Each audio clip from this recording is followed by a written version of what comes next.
At 21, I was able to purchase a rental property. In this video, I'm going to break down exactly how I did it and how you can use the same approach to buy your very first investment property, even in today's high-interest housing market. I wasn't desperate or broke. In all honesty, I really just wanted out of my parents' house, but I really wanted to do it in a way that made financial sense. So I went off and did a little bit of research back then, and what I discovered was house hacking. If you haven't heard of house hacking before, it's a strategy where you live in one unit of a multifamily property and rent out the others. If the rent from your tenants covers most or all of the mortgage, you're living pretty cheap, or even for free, while building long-term equity. Back then, that idea hit hard. I wasn't just looking for a place to live, I was looking for my first real asset. So once I got serious about buying, I started looking at deals in my price range. And let me tell you, it was a lot harder than it looks. Most of the houses that I looked at, I thought were a great deal just looking at the picture, but once you walked inside of them, you realized they were in terrible shape. They had cracked foundations, sagging floors, some were even so outdated, they felt haunted, to be honest.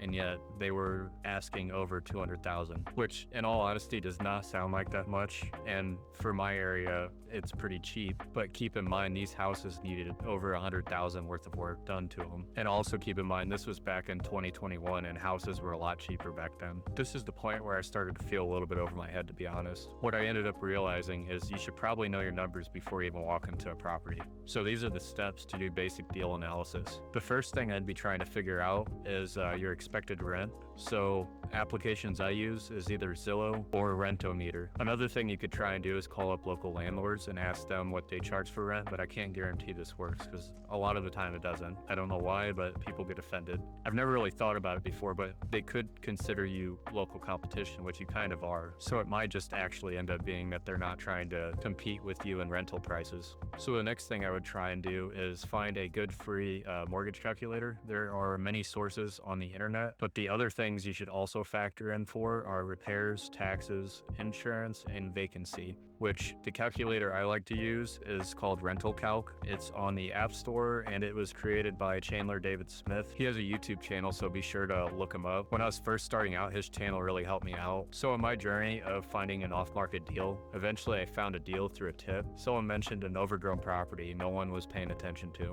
After digging deeper, I found out that it was a foreclosure and the courthouse was going to be handling the auction. What got me excited back then about this deal is it was barely advertised. I hardly even found a legal notice. These kinds of deals do not show up on Zillow. You have to hunt for them. Look for a foreclosure or tax sale list and learn your county's auction process. That's my recommendations. So some of the issues you may come across if you try and purchase a house this way is more than likely you're going to have to put 10% up the very first day. And unfortunately for my specific county, you're required to put the full payment up within 3 business days of the auction. So the issue with this is obviously no bank is going to move that fast. So what I had done prior to this is I had saved up a large chunk myself, but I needed more, and luckily my family stepped in. So before I even went to the auction, they loaned me the rest and trusted me to follow through, which obviously I understand that not everyone is able to do that, and I'm lucky to have a family that's willing to stick their neck out for me. So I ended up buying the house for $115,000 outright, no mortgage, just commitment. What I ended up doing in the meantime is I was paying my family $1,000 a month